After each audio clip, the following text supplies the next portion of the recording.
क्या आप बहुत समय से सोच रहे थे कि कनाडा जाके गाड़ी कैसे ली जाए और उसकी कोई डिटेल इन्फॉर्मेशन दे, ऐसा कोई वीडियो मिल जाए इंस्टाग्राम या फिर यूट्यूब पे? तो आप आज सही वीडियो पे आए हैं और बहुत से लोगों के सवाल पूछने के बाद मैंने सोचा आज मैं खुद अपनी तरफ से जो मेरी नॉलेज है वो शेयर कर दूं अपने प्लेटफॉर्म पे।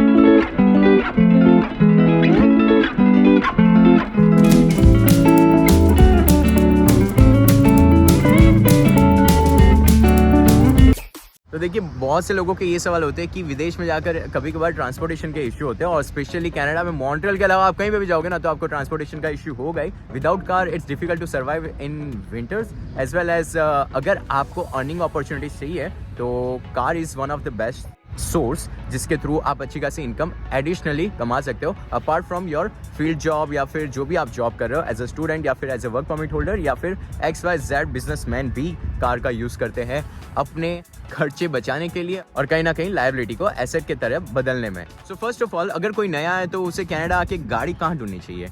दोस्तों की सलाह ले लेनी चाहिए, लेकिन अगर आपको सही सलाह देने वाले दोस्त नहीं है, आपके पास अच्छी खासी कार की नॉलेज है, तो मार्केट प्लेस पे जाकर आपको फिल्टर आउट करना है आपका बजट कि आप $1,000, $2,000, $5,000, $10,000, $20,000, $30,000 जितने डॉलर स्पेंड करना चाहते हो और फिर उसके बेसिस पे देखो कि आपको कार्स की सही डील मिल रही है। इंपॉर्टेंट चीज जो आपको नोटिस करनी चाहिए वो है किलोमीटर्स कितने चले हुए हैं, उसके बाद कार रीबिल्ड है कि नहीं। अल्टीमेटली रीबिल्ड कारफैक्स रिपोर्ट में मेंशन होता है ये, तो आप हमेशा मार्केट प्लेस पे गाड़ी ले रहे हो तो आस्क देम फॉर कारफैक्स रिपोर्ट। उसके अलावा पूछ लेना चाहिए कि वो रीजन क्या है कि वो सामने वाला इंसान गाड़ी बेच रहा है, और बाकी इंजन लाइट ऑन है कि नहीं और किसी पार्ट्स में कोई इश्यू है कि नहीं।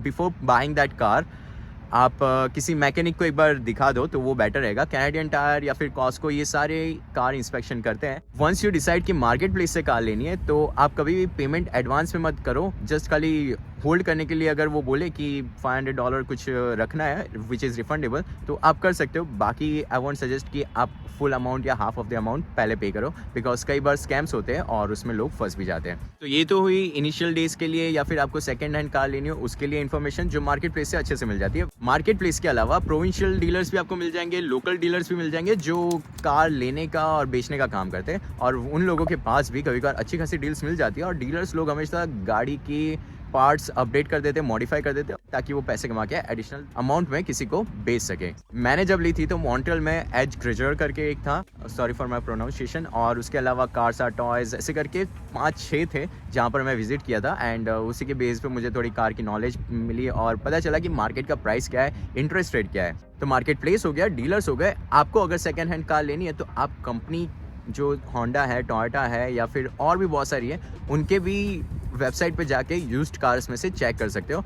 होंडा है, टोयोटा, इनके पास भी यूज्ड कार्स होती है जो उन्हें ट्रेडिंग करते वक्त पुराने कस्टमर से मिलती है, और वो कार भी वो मॉडिफाई करके या फिर थोड़ा बहुत इम्प्रूवमेंट करके भी बेचते हैं। तो आपको वहाँ पर भी कार मिल सकती है। मोस्ट ऑफ द टाइम वहाँ पर चीपर डील्स नहीं मिलती है, बट अगर आपको मिलती है then grab it. One more thing कि सभी डीलर्स आपको फाइनेंस भी प्रोवाइड करते हैं। ये तो हुई अगर आपको यूज्ड कार लेनी हो तो की बात। इसके अलावा अगर आपको नवी कार लेनी है तो नवी कार के लिए I would suggest first of all make your mind कि आपको बजट क्या सेट करना है। बजट आपका नियरली 20 to 40,000 के बीच में, तो Hyundai से शुरू करो, टोयोटा में जाओ, होंडा में जाओ, एंड और भी बहुत सारी कंपनीज हैं जहाँ पर आपको चीपर डील्स मिल सकती है। सो जैसे ही आपने आपका बजट, आपकी कंपनी, आपका माइंडसेट सब सेट कर लिया, उसके बाद आप पर्सनली विजिट करो सभी डीलर्स के पास। सभी डीलर्स आपको कार दिखाते वक्त एक कोड देंगे और वो कोड को आप कंपेयर कर सकते हो, जिसके अंदर आपको इंटरेस्ट रेट नोटिस करना है, उसके बाद आपका लोन टर्म क्या है और लीज कर रहे हो कि फाइनेंस कर रहे हो। हर एक कंपनी लीज के लिए अच्छे ऑप्शंस नहीं प्रोवाइड करती, फाइनेंस में कम परसेंटेज इंटरेस्ट के हिसाब से देती है। आपको ये ध्यान देना है कि एडिशनल क्या क्या सर्विसेज वो प्रोवाइड कर रहे हैं। एडिशनल सर्विसेज के नाम पे मुझे प्रोवाइड किया इन्होंने 7 साल की वारंटी जो ऑप्शनल होती है, 3 साल की मैंडेटरी होती है, और उसके अलावा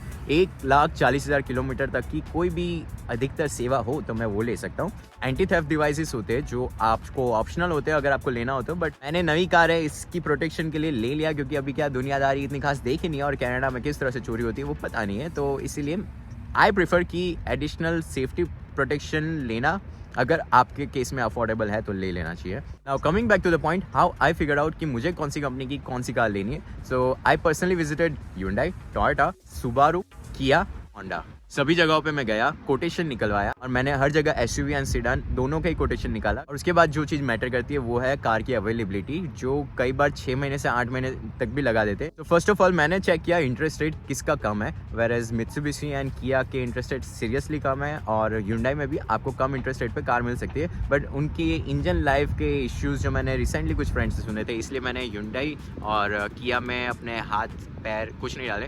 और उसके अलावा मित्सुबिशी की भी कार के इंटरेस्ट रेट कम है, बट अवेलेबिलिटी नहीं थी। अपार्ट फ्रॉम दैट टोयोटा का इंटरेस्ट रेट मुझे बहुत ज़्यादा कहा गया 9%, because I was on study permit at that time. और उसके अलावा होंडा वालों ने जल्दी कार अवेलेबल किया, इसीलिए finally I went to Honda. और होंडा का तो नाम पूरी दुनिया में रोशन है, तो होंडा लेना बेटर है अकॉर्डिंग टू मी।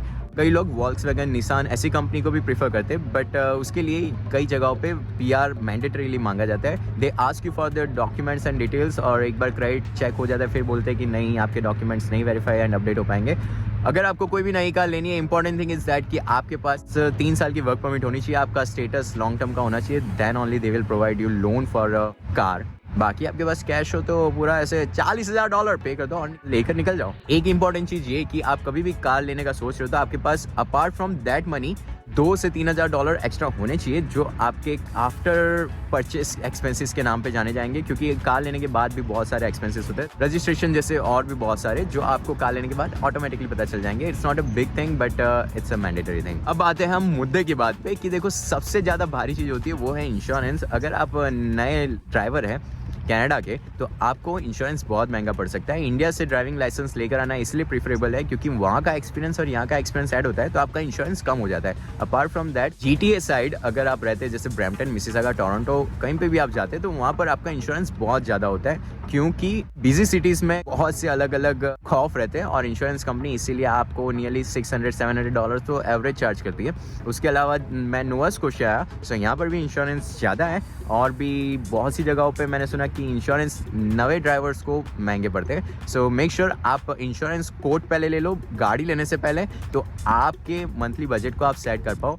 एक टिप ये है कि डिफेंसिव ड्राइविंग का कोर्स अगर आप करते हो और उसके बाद वो सर्टिफिकेट जो $100 नोवा स्कोशिया में होता है, वो अगर आप इंश्योरेंस कंपनी को दे दो तो आपके एनुअली $500 कम हो जाएंगे इंश्योरेंस में। और सस्ते इंश्योरेंस क्यूबेक के अंदर मिलते हैं, तो अगर इफ़ यू आर प्लानिंग की गाड़ी क्यूबेक में लेनी है दैन बहुत ही अच्छी चीज़ है। क्यूबेक में अफोर्डेबिलिटी ईजी है, लाइफस्टाइल और एक्सपेंसेस कम है इसलिए।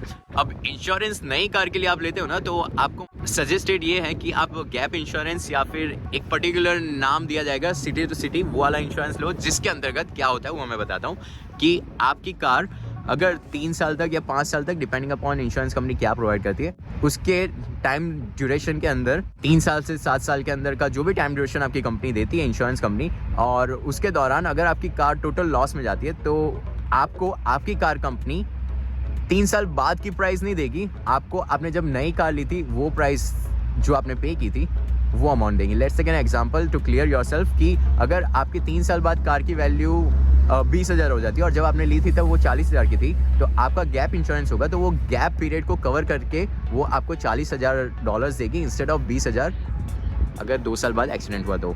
आई guess I am clear saying that. If you are not clear आप आगे करके भी देख सकते हैं। सो नई कार लेने वालों को ये सजेस्टेड टिप थे। यहाँ पर इंश्योरेंस आपको गाड़ी के केस में ज़्यादातर लूट लेगी अगर आप नई कार लेते हैं, और उसके अलावा अगर आप पुराने लेते हैं तो आपको एक और ऑप्शन मिल जाता है कि आप फुल कवर ना करो इंश्योरेंस में, जिसमें आपको सिर्फ सामने वाले का कवर करना हो। इसे थर्ड पार्टी कवरेज भी कहते हैं और वन वे कवरेज भी कहते हैं, डिपेंडिंग अपॉन प्रोविंस ये नाम बदलता रहता है। सो या that's it for the vlog. और एडिशनल कोई भी इंक्वायरी या फिर क्वेश्चन हो तो आप मुझे कमेंट में पूछ लेना। और अब बारिश आ गई है, अनप्लान्ड वे में व्लॉग बनाया, अनफॉर्चुनेट वेदर इश्यूज की वजह से हमें फिर व्लॉग खत्म करना पड़ता है, वेयरएज वीडियो खत्म हो गया। और बाकी सब जानकारी के लिए आप इंस्टाग्राम पे भी पूछ सकते हो मुझे। वन मोर थिंग कि अगर आपने कार ले लिए तो उसके बाद आप उसका फायदा उठाओ और उसे एसेट की तरह रखो इंस्टेड ऑफ लायबिलिटी। और अब बारिश चालू हो गई है, मैं चला। Thank you so much for watching and मिलते हैं अपकमिंग वीडियो में। ये रेनफॉल नहीं, ये तो स्नोफॉल हो रहा है। बाय।